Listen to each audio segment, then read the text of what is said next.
What's happening, good people? It's your boy Matt. Just checking in with y'all. I'm gonna make this real quick, I promise. Um, One of the things that I wanted to just encourage everybody with is day before yesterday, I was on the phone talking to my wife, and I just had this overwhelming feeling come over me of gratefulness for her being in my life.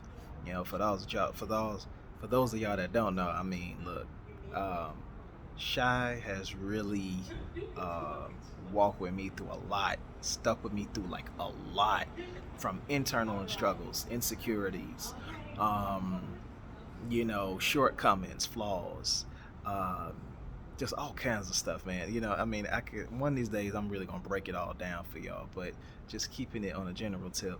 Um, she really has stuck with me. I put to you like this: she's had plenty of times to walk away. She's had plenty of times to exit, and I ain't talking about like since we got married. I'm talking about when we was dating, when we was just friends. You know what I'm saying? Because I was at one point what one would call damaged goods. You know what I'm saying? The problem is the stuff I had inside of me was still good.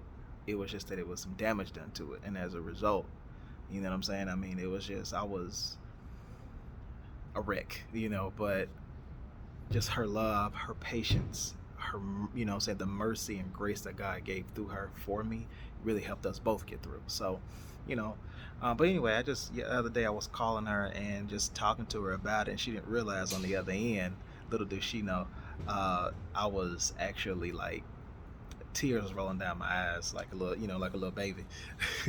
But my point in saying all that is to say this. One of the things I would encourage all couples, married couples, and I'm still learning this as well, we both are, is um, be conscious of the common. A lot of times after being with your spouse for X amount of years or what have you, what we tend to do is, and not consciously, but unconsciously, we tend to allow commonality to come in so much so to a point to whereas we don't even acknowledge anything that they do. We don't tell them how grateful we are of them. We stop complimenting. We stop going out on dates. We stop doing the same things that we were doing before we said I do with each other. And that can be whether it be uh, physical or internal or vocally or however it may go, especially when you know what your spouse's love language is. So just being very careful of that and being careful with that, because a lot of times if we don't do that, then what we'll develop is this narrative that you're supposed to do this narrative. You know what I'm saying? And that's not all. That's never the case. Nobody's just never just supposed to do anything. They do it out of choice. They do it out of desire and passion. There are certain expectations that God has for us as spouses in terms of our servanthood for each other, but even in the midst of that, it is still a choice. It is, to make that decision. And but when it is, we of course we don't do to get, but it's always grateful to let your spouse know, hey, how much they mean to you.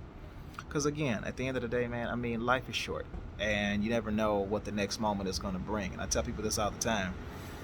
One thing about the casket, it reveals to you who you really are.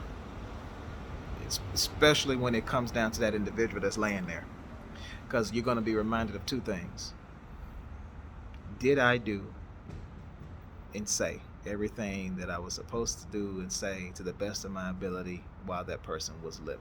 In other words, did I give that individual their flowers while they were here? You know, and for some, that reflection is yeah, so they can be able to walk away in peace. Others is the opposite. So, it, my encouragement: hey, when you see the commonality there, reverse it, cancel it, go after it. All right, holla.